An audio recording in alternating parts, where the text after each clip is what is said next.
అందరికీ నమస్తే. ఎమ్మెల్యే కోటాలో 5 ఎమ్మెల్సీలు ఖాళీ పరిస్థితి అందరికీ తెలిసిందే. ఆంధ్రప్రదేశ్ రాజకీయాలకు సంబంధించినటువంటి ఈ ఎమ్మెల్సీలు ఏవైతే ఉన్నాయో వాటికి ఆల్రెడీ నోటిఫికేషన్ కూడా రిలీజ్ అయింది. మరి ఎమ్మెల్యేల కోటాలో ఉన్నటువంటి ఖాళీ అయినటువంటి 5 ఎమ్మెల్సీలు ఏ పార్టీకి ఎన్ని వస్తాయనే కోణంలో మనం చూసినప్పుడు ఖచ్చితంగా 5కి 5 కూడా కూటమి పార్టీకే వస్తాయి. ఎన్డీఏ కూటమికి మాత్రమే ఈ 5 ఎమ్మెల్సీలు వచ్చే అవకాశం ఉంది. ఎందుకు అనంటే 100% కూడా ఎన్డీఏ కూటమికే వస్తాయి. ఎందుకు అనంటే జగన్మోహన్ రెడ్డికి సంబంధించినటువంటి వైఎస్ఆర్సీపీ పార్టీలో ఎమ్మెల్యేలు అనేవాళ్ళు చాలా తక్కువ మంది ఉండడం కూడా దీనికి మెయిన్ కారణం. ఎందుకంటే అసలు సరిపడిన సంఖ్యాబలం లేకపోవడంతో వైఎస్ఆర్సీపీ పార్టీకి ఒక్క ఎమ్మెల్సీ కూడా వచ్చే అవకాశం అయితే లేదు. మరి ఉన్న ఈ కూటమిలో ఉన్నటువంటి 3 పార్టీలకి 5 ఎమ్మెల్సీలు ఇప్పుడు ఖాళీ అయ్యి నెక్స్ట్ ఇయర్ కూడా ఇంకొక 9 ఎమ్మెల్సీలు ఖాళీ అయ్యే అవకాశం ఉంది. ఎందుకంటే నెక్స్ట్ ఇయర్ 2026లో కూడా 9 ఎమ్మెల్సీలు ఖాళీ అవుతాయి. రైట్, ప్రస్తుత పరిస్థితుల్లో 5 ఎమ్మెల్సీలు ఉన్నాయి. ఈ 5 ఎమ్మెల్సీలు ఎన్డీఏ కూటమిలో ఉన్నటువంటి 3 పార్టీలు ఎలా తీసుకుంటున్నాయి అని అంటే జనసేన పార్టీకి ఖచ్చితంగా ఒక ఎమ్మెల్సీ ఇచ్చే అవకాశం ఉంది. ఎందుకనంటే నాగబాబు గారు రాజ్యసభకి వెళ్తారా లేదా ఎమ్మెల్సీ తీసుకొని మినిస్ట్రీ అవుతారా అనే అంశం మీద డిస్కషన్ జరుగుతున్నప్పటికీ ప్రస్తుతానికి ఎవరైతే పవన్ కళ్యాణ్ గారు ఉన్నారో ఏపీ డిప్యూటీ సీఎం అయినటువంటి పవన్ కళ్యాణ్ గారు ఆయన ఆలోచన మాత్రం నాగబాబు గారికి ఎమ్మెల్సీ ఇచ్చి మంత్రివర్గంలో కూర్చోబెట్టాలనేది పవన్ కళ్యాణ్ గారి ఆలోచనగా మనకు తెలుస్తూ ఉంది.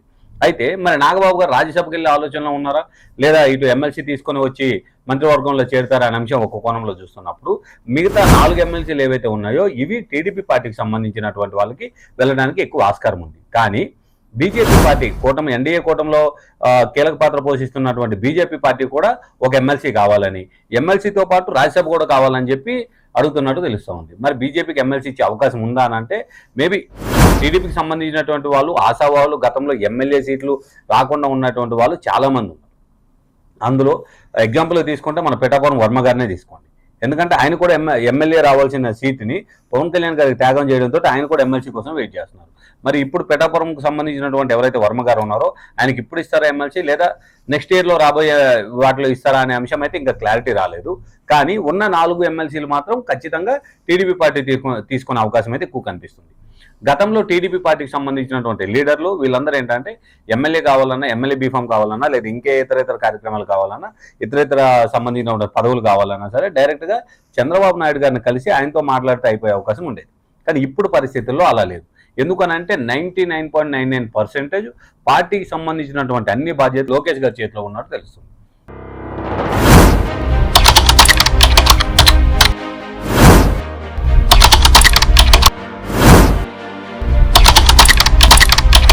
ఎందుకంటే గతంలో చంద్రబాబు నాయుడు గారు ఏ డెసిషన్ అని తీసుకునే వాళ్ళు, చంద్రబాబు నాయుడు గారు చుట్టూ ఉన్నటువంటి వాళ్ళకి ఇన్ఫర్మేషన్ వెళ్తే సరిపోతుంది, అక్కడ నుంచి బాబు గారు మనల్ని పిలుస్తారు అనే అంశం అయితే ఉండేది. కానీ ఇప్పుడు ప్రజెంట్ పరిస్థితుల్లో యూత్ని ఎంకరేజ్ చేయాలి, కొత్త వాళ్ళకి అవకాశం ఇవ్వాలి. అలానే నారా లోకేష్ గారు పార్టీకి సంబంధించినటువంటి బాధ్యతలన్నీ చూసుకుంటున్న పరిణామాలు ఇప్పుడు చూసుకుంటున్నట్టు తెలుస్తుంది కదా. సో ఇలాంటి సందర్భంలో ఎవరికి ఎమ్మెల్సీలు వస్తాయి, ఏదైతే టీడీపీకి సంబంధించినటువంటి కొంతమంది ఉన్నారో వాళ్ళు మాకు టికెట్లు రాలేదని చెప్పి కూటమి ఉండడం వల్ల మాకు టికెట్ రావాల్సింది జనసేన పార్టీకి వెళ్ళింది లేదా బీజేపీ పార్టీకి వెళ్ళింది అని చెప్పి ఇలా ఆశావాళ్ళు ఎవరైతే ఉన్నారో వాళ్ళందరూ బాబు గారిని కలిసే ప్రయత్నం చేస్తూ ఉన్నారు. కానీ ఉన్నవి ప్రస్తుత ఈ ఇయర్లో ఉన్నటువంటివి ఎమ్మెల్యే కోటలో ఉన్నటువంటి ఎమ్మెల్సీలు మాత్రం కేవలం 4. ఎందుకంటే 5లో ఒకటి జనసేన పార్టీకి పోతే మిగిలిన 4. ఈ 4 ఎమ్మెల్సీలు టీడీపీ పార్టీలు ఎవరికి దక్కే అవకాశం ఉంది? అసలు వర్మ గారికి ఎమ్మెల్సీ దక్కే అవకాశం ఉందా లేదా? ఎందుకంటే వర్మ గారు కూడా గత కొద్ది రోజుల కిందట ఒక ట్వీట్ ఒకటి చేశారు. ఏది పవన్ కళ్యాణ్ గారిని ఉద్దేశించి గెలుపు అనేది సొంతంగా వెళ్ళి గెలవాలి తప్ప ఎవరో చేసిస్తే గెలిచినట్టు కాదు అనే అంశాన్ని తను ఇండైరెక్ట్ గా పవన్ కళ్యాణ్ గారిని టార్గెట్ చేసి మాట్లాడినట్టుగా తెలిసింది. తర్వాత ట్వీట్ని డిలే చేయమన్నారు, అవి జరిగే ఏదో అదంతా జరిగినప్పటికీ కానీ వర్మ గారి ఆలోచన ఎలా ఉంది? సో వర్మ గారికి ముందు రాజకీయ భవిష్యత్తు ఉంటుందా ఉండదనే సంక్షోభంలో పడిపోయారు. ఆయన ఆలోచన విధానం ఎలా ఉంది?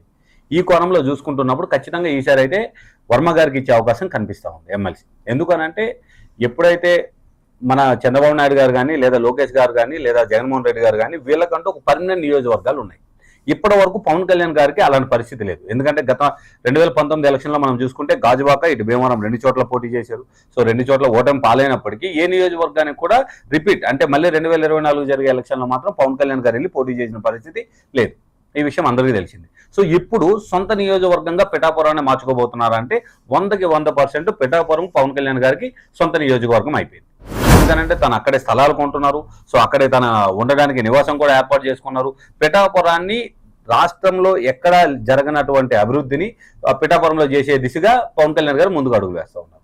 మరి అలాంటప్పుడు పిఠాపురంలో ఎగ్జిస్టింగ్ ఎమ్మెల్యేగా ఉన్నటువంటి వర్మ గారి పరిస్థితి ఎలా ఉండబోతుంది? ఎందుకనంటే కూటమి ప్రభుత్వం మొన్న ఒక 2 రోజుల కింద జరిగినటువంటి బడ్జెట్ సమావేశాల్లో కూడా పవన్ కళ్యాణ్ గారు చెప్పిన అంశం ఏంటంటే రానున్న 15 ఏళ్ల పాటు కూటమి ఖచ్చితంగా ఉంటుంది. కూటమి ఎవరేమనుకున్నా సరే ఇదంతా ఒక కుటుంబంలో మేమే ఉంటాము, మేమే పాలిస్తాం అనేది పవన్ కళ్యాణ్ గారు అసెంబ్లీ సాక్షిగా చెప్పారు.